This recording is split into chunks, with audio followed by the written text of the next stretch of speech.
जय श्रीराम. हर हर महादेव. मी सचिन पाटील. जरांगे पाटील समर्पित भावाने मराठा समाजाला आरक्षण मिळावं याच्यासाठी उपोषणाला बसलेले आहेत. त्या उपोषणाला पाठिंबा जाहीर करताना, त्यांना पाठिंबा देताना तिथे मोर्चे घेणे, तिथे जाणे, त्यांची भेट घेणे, ह्या सगळ्या गोष्टी त्यामध्ये आल्या. आपण जेही माध्यम वापरतो त्या माध्यमाच्या द्वारे त्यांना पाठिंबा दर्शवणे, एक मॉरल सपोर्ट देणे, हे सगळं आपलं काम आहे. त्यामध्ये ही जी जाळपोळीचं हा जो प्रकार झालाय किंवा अराजकतेचा किंवा हिंसेचा जो हा प्रकार झालाय, जसं मी आधीपासून म्हणत आलेलो आहे की कुठल्याही पद्धतीच्या हिंसेला विरोधच आहे.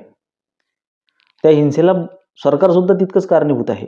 हे सुद्धा आपल्याला माहिती आहे की जेवढा हा विषय ताणला जातोय, जितका मराठ्यांच्या भावनांचा उद्रेक होतोय, ज्या पद्धतीने मराठा आंदोलनावर टीका टिप्पणी काही लोक करतायत, आता ही वेळ नाही आहे. प्रत्येकाने ही गोष्ट लक्षात घेतली पाहिजे. तू बुद्धिमान आहेस, तू फार विद्वान आहेस, खूप हुशार आहेस, पण सध्या हा विषय भावनिक झालेला आहे. विरोधकांनी सुद्धा ही गोष्ट लक्षात घेणं गरजेची आहे. आणि ही जी मागणी आहे, की बाष्कळ मागणी नाही आहे, की फालतू मागणी आहे, याच्यावर मी खूपदा बोललोय. तुमचे हे जे काही निकष वगैरे हे जे तुम्ही लावताय, तुम्ही हे जे काही तात्विक चर्चा करता, असं मैदानात येऊन किंवा असं फेस टू फेस येऊन चर्चा करा ना. तो सरदावरती असो का सदावर्तेचा बाप असो, माझ्या मनातही 1000 प्रश्न आहेत. त्या प्रश्नांची समाधानकारक उत्तर मला मिळावी. आणि हा सदावर्तेचा बापही माझ्या प्रश्नाची उत्तरं आरक्षणाच्या संदर्भात देऊ शकत नाही. जसे की कुठले निकष आहेत तुमचे, सामाजिकदृष्ट्या मागास म्हणजे काय, आणि हा सर्वे कोणी केला, कधी केला, कुठल्या निकषांवर हा सर्वे झालेला आहे, सामान्य लोकांपैकी किती लोकांना ह्याच्यातले प्रश्न विचारले गेलेले आहेत, किती लोकांच्या आर्थिक परिस्थितीचं, सामाजिक परिस्थितीचं याच्यामध्ये माहिती घेतल्या गेलेली आहे, ऑन रेकॉर्ड किती लोकांची माहिती घेतली गेलेली आहे, असे बरेचसे प्रश्न आहेत. सोबतच तुम्ही हे जे निकष मराठा समाजाला लावून मराठा हा सामाजिकदृष्ट्या मागास नाही हे ठरवलेलं आहे. मग मराठ्यांप्रमाणे मला जातींची नावं घ्यायची नाही. तसे कित्येक जाती आहेत की आज ज्यांना सामाजिक प्रतिनिधित्व आहे, ज्यांचे प्रतिनिधी आज मंत्रिमंडळापासून सगळीकडे आहेत, त्या जातीसुद्धा आज मागासवर्गीय प्रवर्गामध्ये समाविष्ट झालेल्या आहेत. त्याच निकषांवर जगणारा मराठा मात्र त्याच्यातून बाहेर का ठेवलेला आहे? फक्त हे ओबीसीच्या आरक्षणासाठी नाही, इतर आरक्षणासाठी सुद्धा माझ्याकडे 1000 प्रश्न आहेत की सामाजिकदृष्ट्या मागास म्हणजे नेमकं काय. मग जर का नेमकी याची व्याख्या ही होते, तर मग ही जात या प्रवर्गात आहेत, मग ती जात त्या प्रवर्गात का नाही, ती दुसऱ्या प्रवर्गात का आहे, दोघांचं राहणीमान सारखं आहे, दोघांचं वागणं, अशा खूप साऱ्या गोष्टी आहेत. बरं, मी आता स्पष्ट बोलत नाहीये, पण बसवा माझ्यासोबत चर्चेत, मी नागड करून पाठवून तुम्हाला. उगाच अकलीचे तारे तोडू नका. खूप जास्त आम्ही बुद्धिमान आहोत, विद्वान आहोत असं दाखवू नका. अमक्या मागासवर्गीय आयोगाचा हे आयोग आणि हे जे सर्वे असतात, मला एका 150 आण्यानं मध्यंतरी सांगितलं होतं की एका सर्वेक्षणानुसार डेन्मार्क हे नास्तिकांचा देश आहे. म्हटलं, कोण केला तो सर्वे? तिथल्या सामान्य लोकांपर्यंत गेलाय का? कुठल्या कंपनीने केला? हे सर्वे करणारी जी लोक असतात ना, हे सर्वेक्षण करणारे लोक, आणि हे जे निकष देतात, ज्या पद्धतीने मुतारीत त्या जाहिराती लावणाऱ्यांना कोणी बघितलेलं नाही, मी तरी बघितलेलं नाहीये कधी. मला असं कोणी दिसलं नाही सार्वजनिक ठिकाणी, किंवा त्या ज्या पद्धतीच्या हे गुप्त रोगाच्या जाहिराती लावलेल्या असतात, त्या जाहिराती लावणाऱ्यांना मी कधीच बघितलं नाही डोळ्याने. त्याच पद्धतीने हे सर्वेक्षण करणाऱ्यांना मी कधीच कुठेच बघितलेलं नाही. माझ्यापर्यंत आजपर्यंत कोणी आलेलं नाही सर्वेक्षण करायला की बाबा तुमचं सांगा, तुमची जात कुठली आहे, जात पडताळणी, तुमची आर्थिक परिस्थिती कशी आहे, तुमच्या घरामध्ये किती वस्तू आहेत, तुमची सामाजिक स्थिती काय आहे. मग हे आयोग हे बसतात कशासाठी, कोण बसवतोय, हे सर्वेक्षण करतात कोणाचं नेमकं, हा सुद्धा प्रश्न आहे. असे हजारो लाखो अनुत्तरित प्रश्न आहेत की ज्यानुसार तुम्ही म्हणता की मराठ्यांना आरक्षण मिळू शकत नाही. तुम्ही जेव्हा म्हणता की बाबा संविधान सर्वांना समान न्याय देण्यासाठी बनवलेलं आहे, तर हे समान न्यायदानाच्या प्रक्रियेमध्ये जर का काही तरतुदी कराव्या लागत असतील आणि एका घटकावर जर का अन्याय होत असेल, तर त्या करा. आणि त्याच्यासाठीही जरांगे पाटलांचं आंदोलन आहे. या आरक्षणाच्या रचनेमुळे मराठे हे जे प्रस्थापित वर्ग होता, याला विस्थापित करण्याचा हे जे घाट घातलेला आहे, ही रचना त्याला कारणीभूत आहे. ही रचना संपू शकत नसेल तर आम्हाला त्या रचनेचा भाग करा, ही त्याची काही मागणी आहे.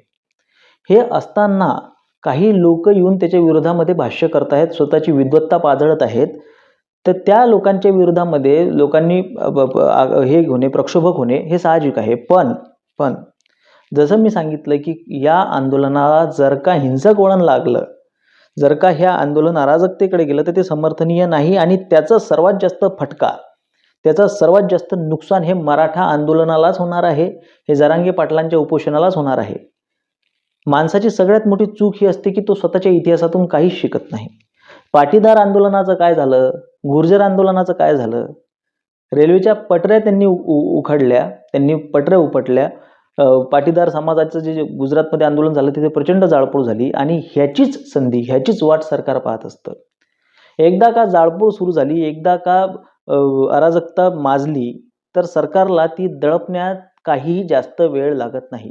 ते आंदोलन चिरडण्यात काय वेळ लागत नाही, कारण की लोकांचा जो पाठिंबा अशा आंदोलनांना मिळालेला असतो, लोकांची जी सहानुभूती मिळालेली असते, त्या सामान्य लोकांना जर का त्याचा त्रास व्हायला लागला, त्यांच्या मनामध्ये जर का भीती निर्माण झाली, तर तो पाठिंबा, त्या आंदोलनाच्या मागचा तो पाठिंबा, तो मॉरल सपोर्ट निघून जातो आणि त्याच्या आधारावर सरकार ते आंदोलन चिरडून टाकतं. हा आपला इतिहास आहे आतापर्यंतचा. हे सगळ्यांना माहिती आहे आणि त्याच दृष्टिकोनातून काही समाजकंटक प्रयत्न करत आहेत, की मराठा आंदोलनाला हिंसक वळण लावायचं आणि त्याद्वारे हे आंदोलन मोडून टाकायचं. बरेच दीड शहाणे पुढे येत आहेत, की सदावर त्याला गाडी नव्हती फोडायला पाहिजे, त्यालाच फोडायला पाहिजे होता, याला जाळायला पाहिजे त्याला. अरे तू इथं बसून गप्पा नको करू दीड शहाणे, हातात दांडकं घे, रस्त्यावर उतर. स्वतःवर केसेस लावून घे. दीड शहाणेपणा करू नको, लोकांना शहाणपणा शिकू नको, आगीत तेल टाकायचं काम करू नका. नाही, नाही आता हे मराठ्यांचं असं होणार, आता उद्रेक होणार, आता तलवारी निघणार. तू निघ ना भडव्या बाहेर घराच्या. आंदोलनकर्त्यांना कशाला भडकावून देतोयस? 42 पैकी 14 आंदोलनकर्ते हे बिगर मराठी आहेत. मराठी नाही आहेत, ते बिगर मराठी आहेत, हे लक्षात घ्या. हे 14 लोक कोण आहेत? त्यांच्या जाती जाहीर करा. सर्वप्रथम ही लोक नेमकी कोण आहेत? कोण घुसलेलं आहे मराठा आंदोलनांमध्ये? आजच्या वृत्तपत्रामध्ये ती बातमी आहे, की 14 जे आहेत ते बिगर मराठी आहेत. काय गरज आहे? तुमचं काय तिथं घेणं पडलंय? तुम्हाला मराठ्यांबद्दल इतकी सहानुभूती वाटते, उपोषणाला जाऊन बसा जरांगे पाटलाच्या सोबत. जे माध्यम तुमच्या जवळ आहे त्या माध्यमातून व्यक्त व्हा. तुम्ही लिहिताय तर लिहा, तुम्ही बोलताय तर बोला, तुम्ही व्यक्त होताय व्यक्त व्हा. ज्या पद्धतीने, ज्या प्रकारातून होत असेल त्या पद्धतीने तुम्ही व्यक्त व्हा आणि जरांगे पाटलांना पाठिंबा दर्शवा. ही जाळपोळ करून, ही अराजकता निर्माण करून तुम्ही फक्त ह्या आंदोलनाला धोका निर्माण करत आहात. जरांगे पाटील स्वतः सुद्धा ह्या कुठल्याही गोष्टीच्या समर्थनार्थ नाहीत आणि ते हात काढून घेतात, तुम्हाला माहिती आहे आणि तेच योग्य आहे. कारण की त्यांनी सांगितलेलं नाही आहे कोणाला, की तुम्ही जाऊन जाळपोळ करा. त्यांचं म्हणणं आहे, की जाळपोळ करणारे हे मराठा आंदोलनकारी असूच शकत नाहीत आणि हे 100% खरी गोष्ट आहे. ज्या लोकांना हे आंदोलन बंद पाडायचं आहे, ज्या लोकांना या आंदोलनाला गालबोट लावायचं आहे, ज्या लोकांना मराठा आरक्षण नको आहे, ते फितूर घुसून अशा पद्धतीचे कामं करतात, अशा पद्धतीची जाळपोळ करतायत. एखाद दुसरी घटना मी समजू शकतो, एखाद दुसरा उद्रेक मी समजू शकतो, पण ज्या ताकदीने ही अराजकता माजवण्याचा आज जो प्रयत्न केला जातोय, त्याच्यामुळे इतरांचं फावतं. सोबतच त्याच्यात तेल टाकणारे काही लोक आहेतच, की बाबा गाड्या फोडून असं कसं काय आरक्षण मिळणार आहे. मराठा आंदोलनाला बदनाम करणारी काही लोक आहेतच बसलेली, टपलेली, की बाबा ही अराजकता आम्ही सहन करणार नाही. हा असा उद्रेक आम्ही सहन करणार नाही. आणि ते लोक बोलतील, लोकांच्या मनामध्ये तो विश्वास निर्माण करतील, की बाबा आता समाजाचं वातावरण बिघडत आहे. आता हे वातावरण, हे आंदोलन हाताबाहेर गेलेलं आहे. अशा पद्धतीची वातावरण निर्मिती होत असताना आपण अत्यंत संयमाने आणि शांत डोक्याने काम करणं गरजेचं आहे. एक व्यक्ती आपल्यासाठी भांडती आहे, आपण त्याची मदत करू शकत नाही, तर निदान अशी कामं करू नका, की ज्याच्यामुळे त्या व्यक्तीच्या कार्यामध्ये बाधा निर्माण होईल. मराठ्यांना आरक्षण भेटलं पाहिजे अशी मनापासूनची सगळ्यांची इच्छा आहे. बऱ्याच लोकांची इच्छा आहे, बऱ्याच सज्जनांची अशी इच्छा आहे. तुमची ती चाकोरी काय आहे, तुमची तत्व काय आहेत आणि कशा पद्धतीने आराखडा आहे, मूळ त्या याला हात लावता येत नाही, ते सगळं बदलून टाका. जे बदलता येत असेल ते बदलून टाका. वरून हे बेगानी शादीमधले अब्दुल्ले दिवाने ते आहेतच इथं नाचणारे, ज्यांचा या आरक्षणाशी काही एक संबंध नाही, काळीचाही संबंध नाही आणि ती लोकं त्यांचंच ढोंगधतुरा, त्यांचंच पिपाणी वाजवत आहेत. आता हे कमेंट बघा. या कमेंटमधला हा बहाद्दर म्हणतोय, हा स्वतःला मराठा सांगतोय. मला शंका आहे हा मराठा आहे. हा जातीनं जरी मराठा असेल, पण हे मराठ्याचं रक्त आहे, हे शुद्ध बीज, हे याचे इथे बीज हे मराठ्याचं असेल, हे शंका आहे. हा बहाद्दर म्हणतोय, की जर का आम्हाला आरक्षण मिळालं नाही, तर याला कोण कारणीभूत आहे म्हणते, हिंदू महासभा. बघा कुठला काय संबंध आहे? काय आणि नंतर नाही भेटलं तर आम्ही बौद्ध धर्म स्वीकारून घेऊ. अरे तुझ्या अकलीत किडे पडलेले आहेत का? तू मूर्ख आहेस का? याची मी प्रोफाईल चेक केली तेव्हा मला असं समजलं, की हा राष्ट्रवादी काँग्रेस शरद पवार गटाचा हा माणूस आहे. मुळात हा मराठा आहे का नाही याचीच मला शंका आहे. याच्यात कुठेही मराठेपणाचं लक्षण मला दिसलं नाही याच्या पूर्ण प्रोफाईलवर आणि अशा आशयाच्या कित्येक कमेंट मी त्याच्यावर बघितल्या. मुळात या गोष्टीचा मी कालच्याही आंदोलनामध्ये बोललो, की मराठ्यांना आरक्षण मिळत नाही याच्यात धर्माचा काय संबंध आलेला आहे? या आरक्षणाची रचना कोण केलेली आहे? ही तरतूद मूळ काय आहे? हा मागासवर्गीय आयोग कोण बसवला? मराठ्यांच्या हक्काचं आरक्षण कोण मारलं?